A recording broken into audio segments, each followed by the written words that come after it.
Welcome to the inner world of filmmaking. I'm your host, Tammy Magaro. I'm an editor, podcaster, and still photographer. In this show, I will interview filmmakers in all facets of production and distribution. In this episode, we explore the inner world of the music composer. I'm excited to introduce Chris Edgar, who is a composer, songwriter, and producer. He has scored award-winning films, including The Breakout, a rock opera, Steve's Quest, the musical, Ghost in the Gun, and his most recent project, Playing with Beethoven. Welcome, Chris. So happy to have you on the show today. Thanks so much for having me. So I would like to start with, when did you start composing and songwriting and realize this is what I want to do? Well, I wrote my first song lyrics when I was 11 or 12, and I'm pretty sure that the reason I did that was because I wanted to imitate Neil Peart, the late drummer from Rush, who also wrote all of the song lyrics for the band.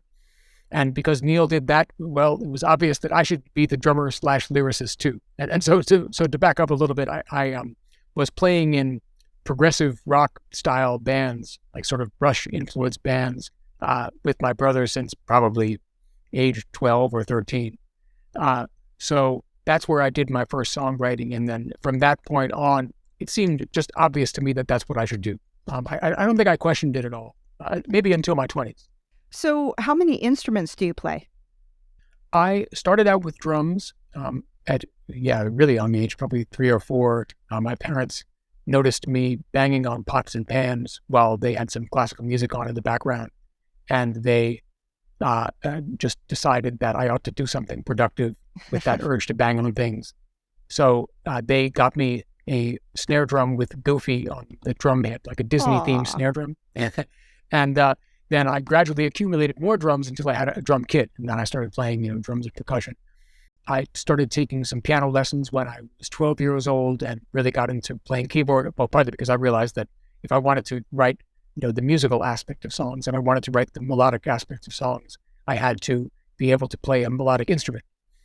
And I also learned some guitar too. And so that's mainly what I play on the scores and the songs that I do now is drums and keyboard and guitar. So from there, then what brought you into film? I had a friend named Wes who had a short film that he had just shot. And he had seen a music video for the first song that I had done as a solo artist, just like a pop song. And he saw that and he thought it might be a good idea for me to score his short film. And of course, little did he know that scoring a film and writing a pop song are very different animals. But I'm glad that he didn't know that because I had such a good time giving myself a crash course in film scoring and doing the project. Then there are some other people, some of whom were Wes's friends. They saw the film and they said that they wanted to work with me too. And then gradually I started to actually get paid to do it because these initial projects that I was doing were all. And I guess it snowballed from there. So I was curious because as we start doing something and then to now, years later, how did you go into what you did on the first film to now, and what have you learned from the process that you would do differently now than you did when you were on the project? Well, yeah, in that initial film that I did, me and Wes needed to do a lot of communication, and I needed to do a lot of revision to the score that I was writing for him.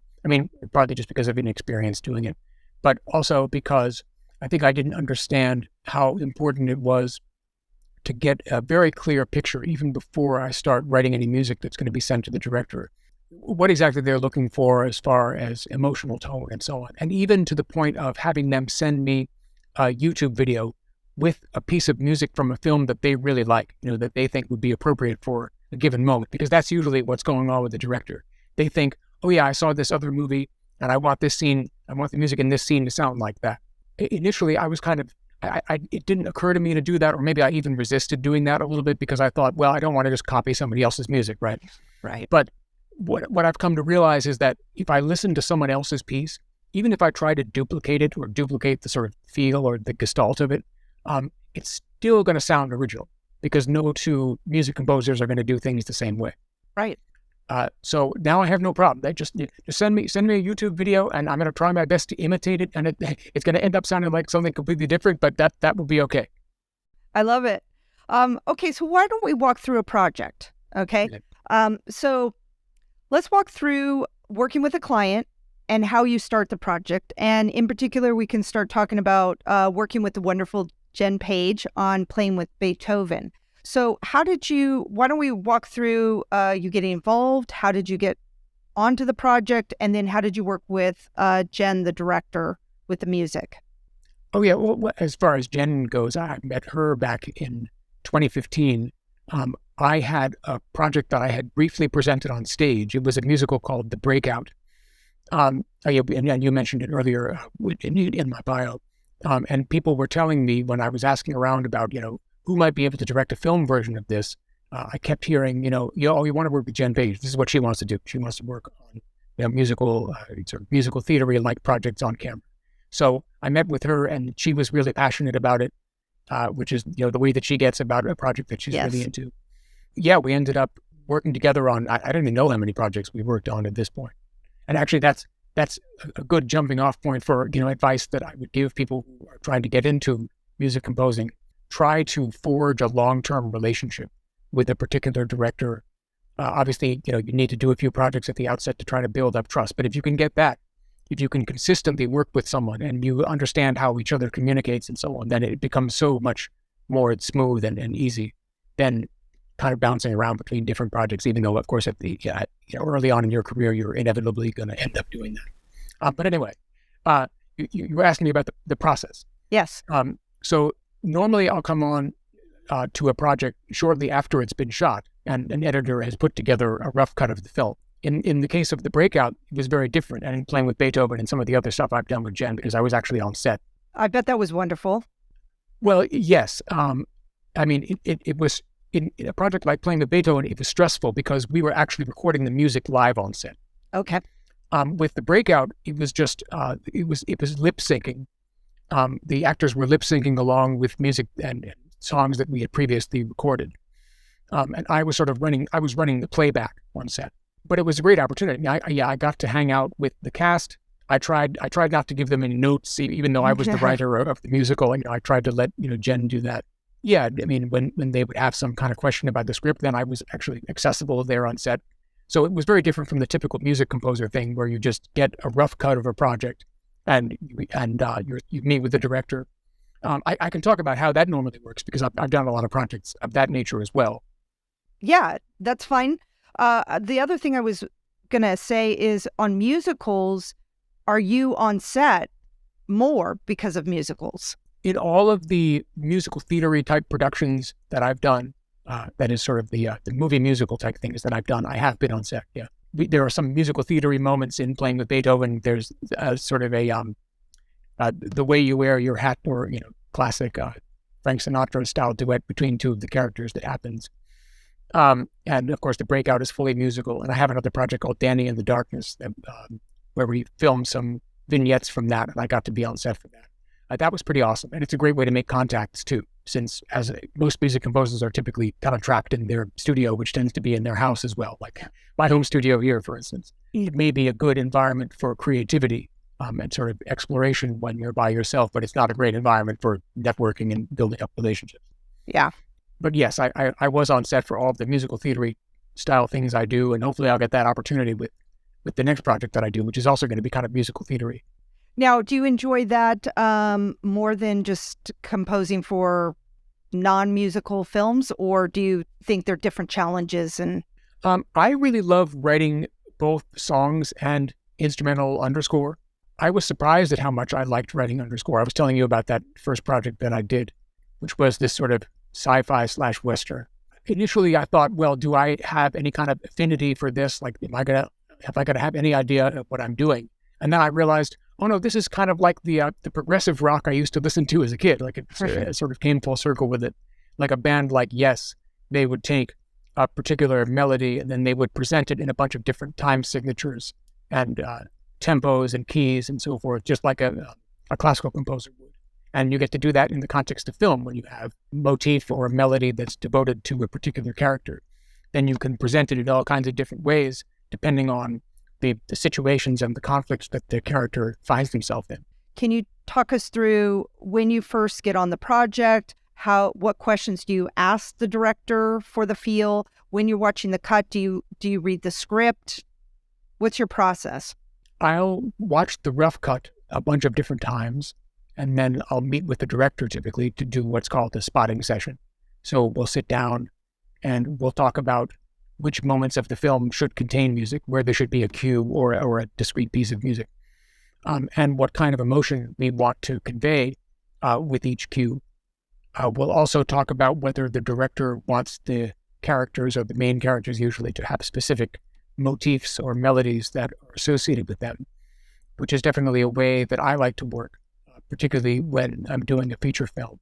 Depending on what the director and I agree on, I may come back later on with sort of a series of motifs for the characters, and that may not be tied to any particular scene, to give the director a sense of the kind of melodies that I'm planning to use. And that can be important to give some context and to make sure that we're on the same page. Or I may just start writing pieces of music. Personally, I prefer to start at the beginning of the movie. Everyone has a different process. I guess I like to follow that sort of linear approach. Once I have the motifs for the characters in mind, I'll usually start out with the motif for the character we're seeing on the screen right at the beginning. Yeah, I'll start passing them along to the director one by one as I finish the cues. It's important to me so I can get some sort of sense of whether I'm on the right track. It really is this ongoing process of communication to make sure that I'm expressing the director's vision and the emotional tone that they want each scene to have. If I get feedback on one cue that I've done, that's going to guide my approach to all of the rest of the film, and it's going to make both of our jobs easier. Now, what program do you use when you're editing? As far as a DAW or digital audio workstation? Yes. I usually use Cubase, although I've done some work in Pro Tools. Pro Tools I've used on a couple of occasions when I'm recording vocal audio, because I like to have at least one song that I contribute to the film. Maybe if I can get that past the director, if I can get that past the production team. But if I'm doing instrumental underscore, I think that what gives me the most flexibility, and I think what's really now become the industry standard is Cubase. Although I do know composers who work in all kinds of different software and they have success with it. So then they export the film and then you put it into your timeline so that you're matching it. So I'm curious, like the flow of, okay, so you're watching the film and then are you noting somewhere, or do you mark in the timeline saying, okay, I think something musical or, music driven could be here, or is it more that the director says, okay, here's my, kind of breakdown and this is where I want music to go? How does that work? Before I go into the spotting session that I was talking about, I usually do have my own, relatively clear ideas about where pieces of music should begin and end, and the kind of emotions that they should express, the sort of sound that they'll have. I may end up hearing something completely different from what I originally thought of in the eventual meeting that I have with the director. It does allow me to sort of advocate for what I think is going to be the best musical choices, and is to do my own sort of, to make my own markers. And yeah, I will, and I will do that within the timeline, within Cubase. I'll mark on the timeline when I think that cues should begin and end, and I'll have a lot of other notes about what I think the tempo should be, because often as a composer, or something, a lot of composers try to do anyways, they try to hit the cut. So they'll try to have a piece of music begin or end on a particular cut in the edit, or they'll have it decrease or increase in intensity, and or hit some sort of new musical beat when we have a cut in the film. That's something that I typically try to plan for as well when I'm making my notes on the timeline. Now, do you ever get directors that don't really know what they want?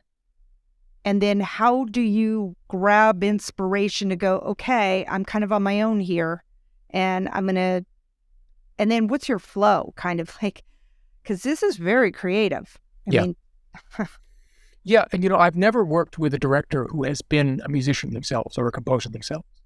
But actually, I think that's kind of a good thing, because I wouldn't want to be, having these arguments with the directors where they sort of nickel and dime me over I'd like the tempo to be a couple, fewer BPM or something like that here. Or right. I want to use the key of D minor. I actually kind of appreciate when they're talking to me in sort of vague terms about the emotion that they want to express. I mean, I guess it's possible for the language that they use to be too vague. Like recently, I was asked to do something with a beat. But, and so, Okay. yeah, in that case, I'm going to ask, well, maybe we could be a little bit more specific. Even if you don't feel like you can necessarily express in words what you want, maybe you could send me the piece of music that you imagine when you think of something with a beat. And then inevitably, they'll be able to point to a very specific YouTube video or track on Spotify or something like that does have a beat in their view. And then I'll say, oh, okay, that's what you want. All right, I can do that. Verbally expressing what they want. So I want it to be, really big here, or I want to have this theme of desire for vengeance or something like that. But then also giving me as much guidance as possible as far as the sound of the piece of music, even by reference to other pieces of music that have existed in the past, and even from films that are very well known, like even if it's something by John Williams. Because, yeah, like I was saying, even if I tried to sound like John Williams, even if I made a specific effort to do that, it would end up not sounding like John Williams at all and probably just sound uniquely like me. So I'm not even worried about the prospect of sounding too much like John Williams at this point. I welcome, Star Wars cues or something like that, Right. even if they've been massively overplayed. Now, do directors come in and sit in with you? Oh, while I'm working, usually I'm by myself when I'm working, unless I'm working with someone else who's involved in the music process. Maybe like an editor, music editor, or I'm working with an instrumentalist, which is my favorite thing to do, to work with live players, other than myself. But usually the director is not there during the actual writing and recording process, but they're in my ear all the time, giving me notes on the draft cues that I send them.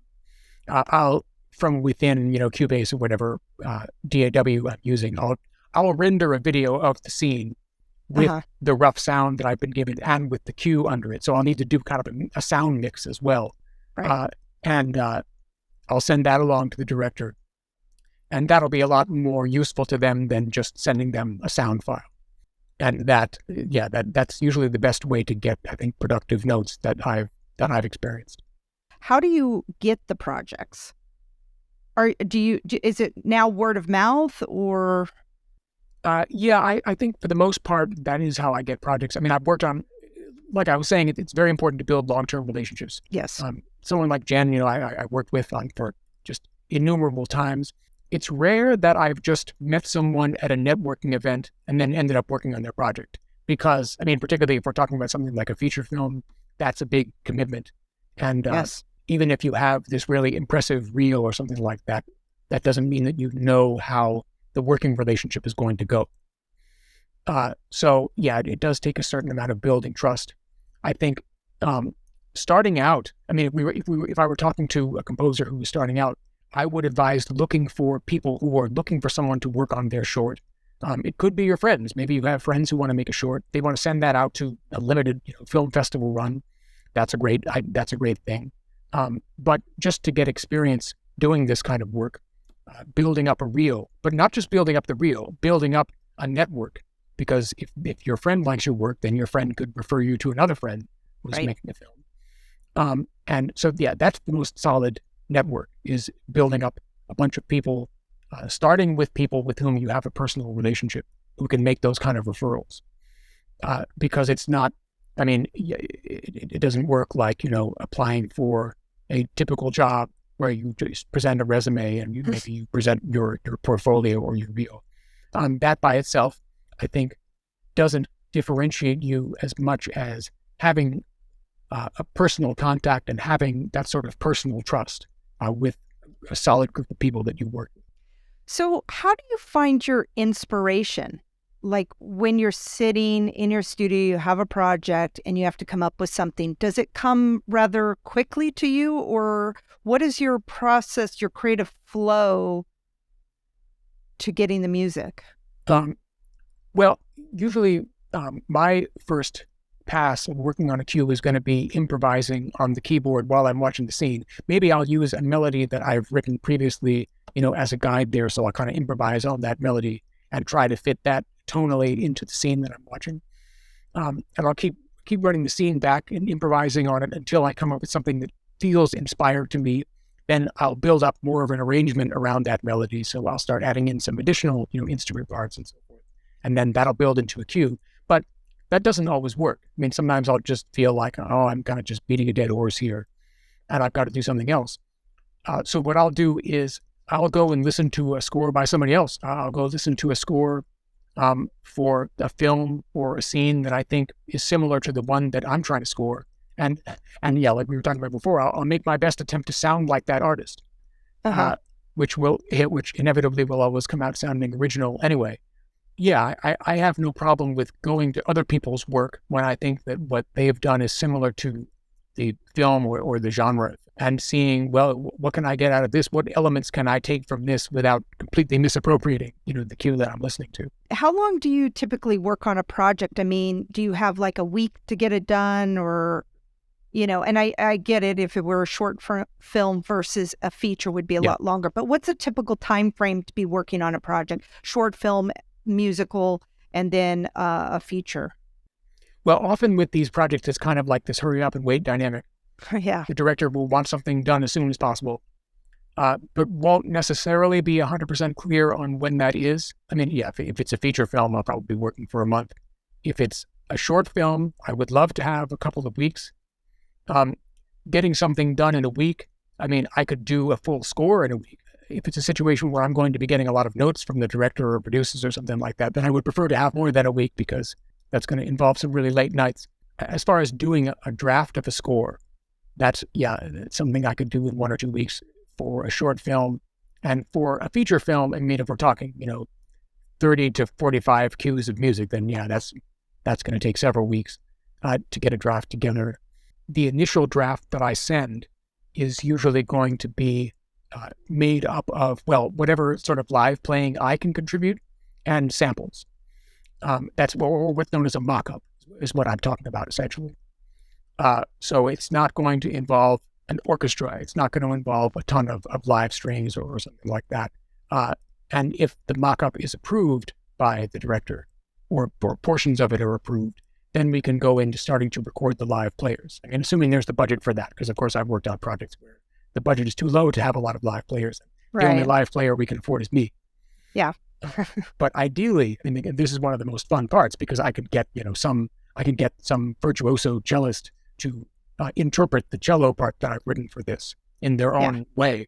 I'm always blown away, or at least surprised by what live players end up doing in my work.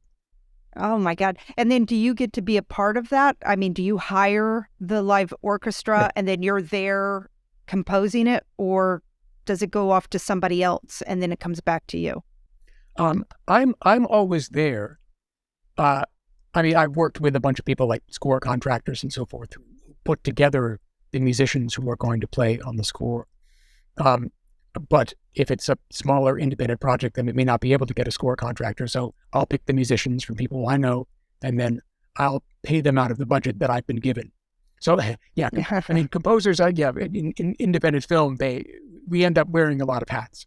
Right. Hans Zimmer or someone like that, he'll have an orchestrator and a music editor and a bunch of other staff members and mixer, of course.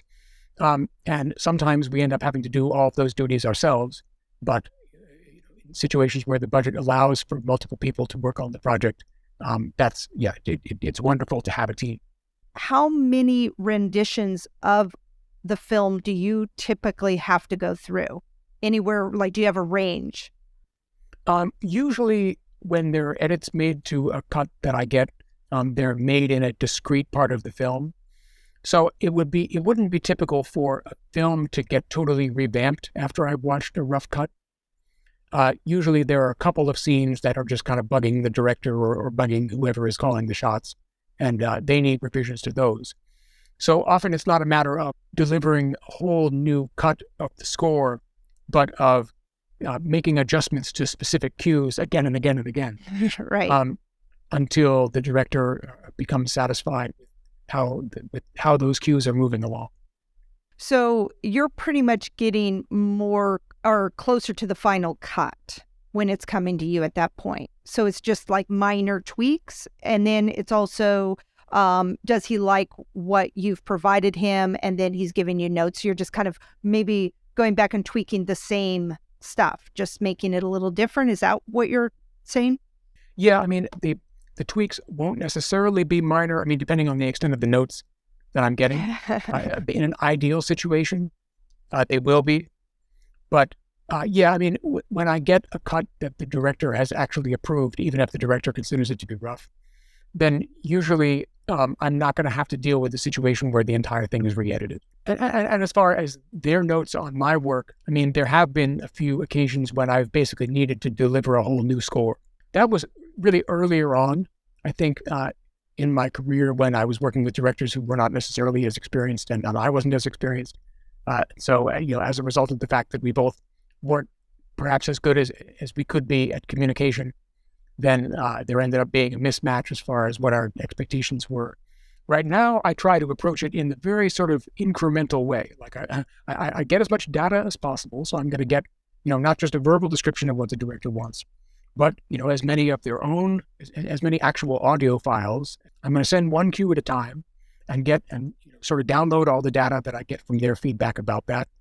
And then, hopefully we're going to avoid any situations where a ton of work needs to be redone or redone in a completely different style. Because, of course, there's always tweaks that you can make to a mix or something of that nature.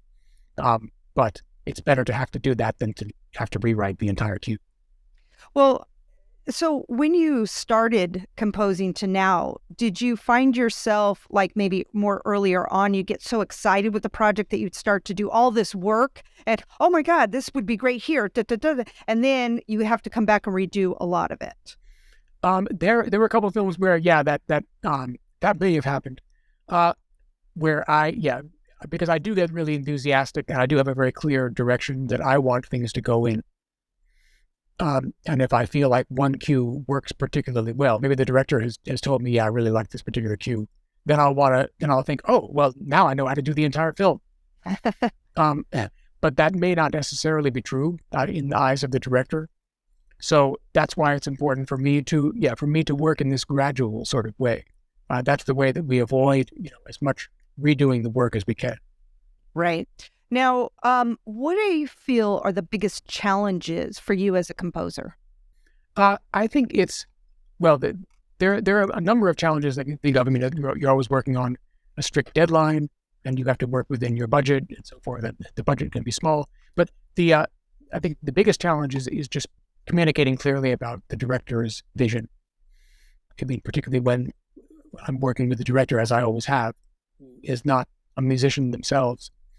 And I can certainly be kind of headstrong and stubborn about the way that I want the project to go.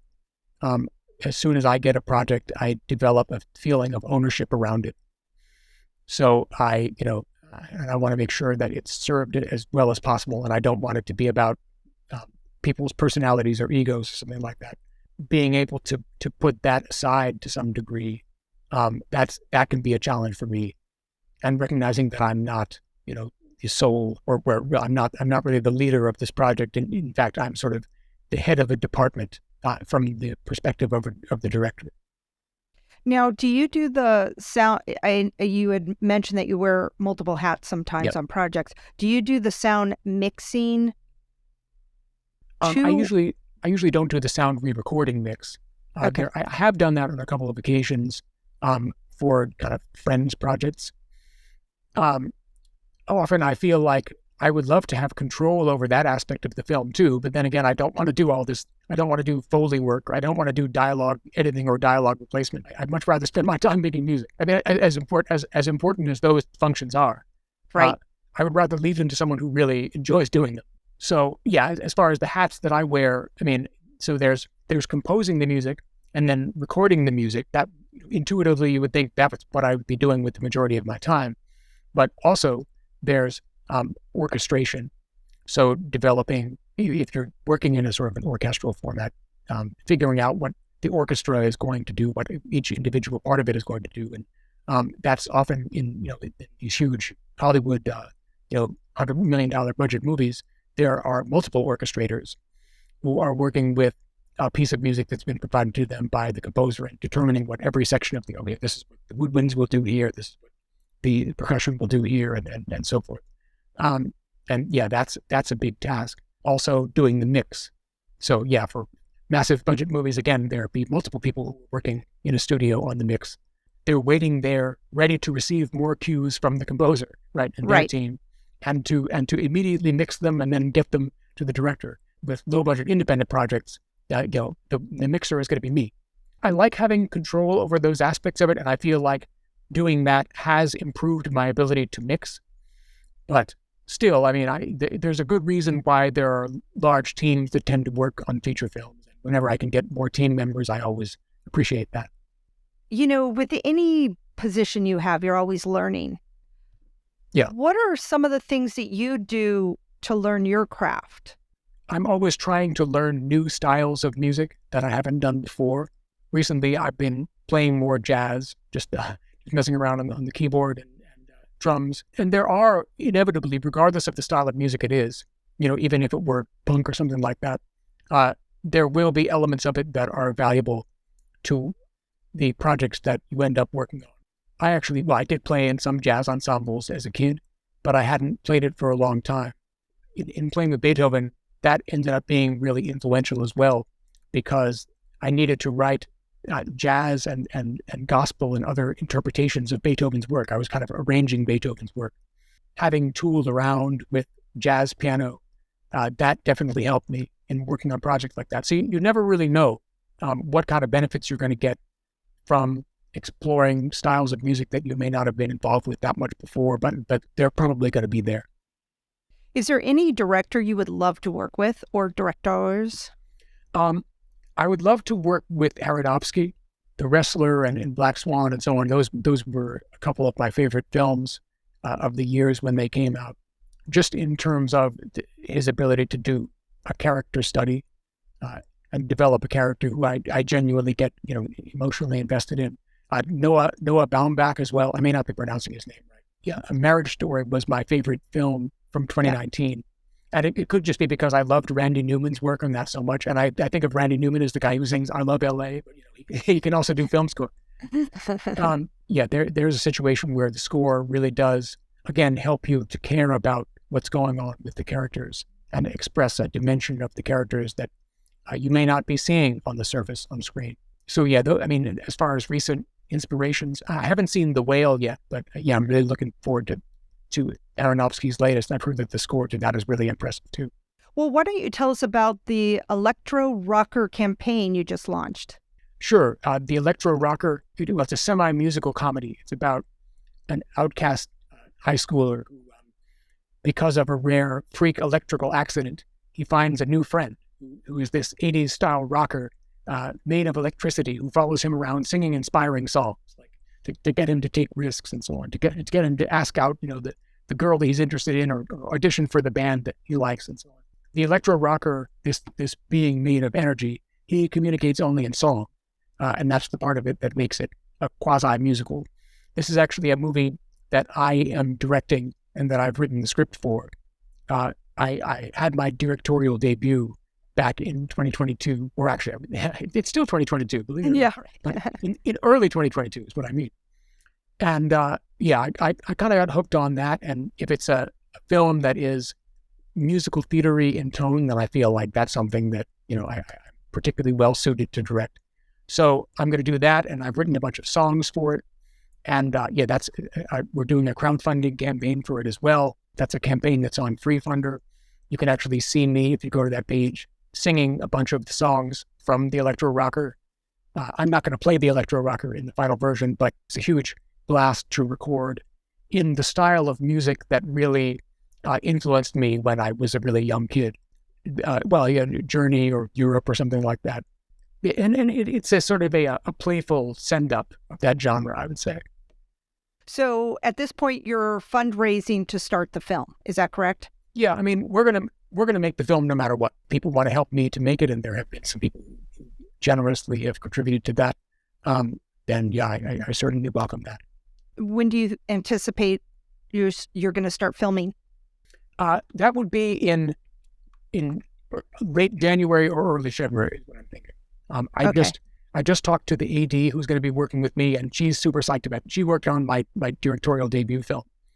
So, if I have her, I know that everything's going to go great on set.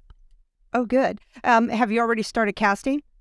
No, not yet. Although, well, actually, I did send out a couple of emails to, people I thought probably are not going to respond to me, but why not? But we'll see. I know.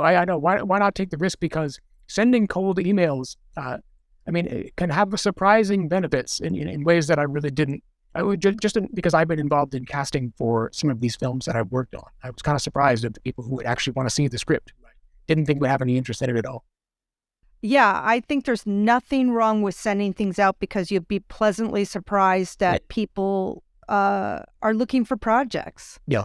And would be happy to be a part of something that you're doing. So yeah, I think that's great. Yeah. So what suggestions would you give to directors when they're hiring you? Yeah. Or just in general, hiring a composer? Yeah. Well, it's funny because normally I'm so geared toward trying to serve the needs of the director that I'm thinking, well, I guess how are they going to help me? I don't know. Is that even possible? But I would say because directors tend to fall in love with the temp track, which is probably an expression that you've heard, right? They'll have a temp track of music that's been put together by the editor for the purpose of making edits and just kind of determining the tempo of the scenes and where the cuts are going to occur and so forth. I would say being open to the possibility that you could take different approaches with the music that would actually make your film more unique and more interesting to watch. Like I worked with someone who really wanted this Western standoff-like scene to sound like Good, the Bad, and the Ugly, to sound like Ennio Morricone. Ennio Morricone is wonderful, right? But if you have a Western scene, then you kind of expect it as an audience member, particularly if you're sort of a film buff, to sound like Ennio Morricone. So if we try something that is unique and that has not been done in the Western genre, then maybe that could cause the film to stand out from what you put in the temp track. Mm-hmm. I love that. Anything else that you would, and that's just communication, know what you want, anything else that I just feel like sometimes we need to help other people out, other crew members out with what they don't know. Yeah. And what to ask. Like, is there anything that a director, should they come with some tracks of music of something that they want, or how can they clearly communicate to you? Yeah, I would love that. I think there are some directors who may, particularly if they're less experienced, they may think, well, I don't want to completely step on the music guy's toes or music woman's toes. So I'm not going to be sending them YouTube videos that demonstrate what I want it to sound like. But I would say I will absolutely feel free to do that because that's going to save both of us a lot of headache. Yeah. So feel free to be as specific as possible about what you want this to sound like. And any other tips you would give to upcoming music composers wanting to get into the business?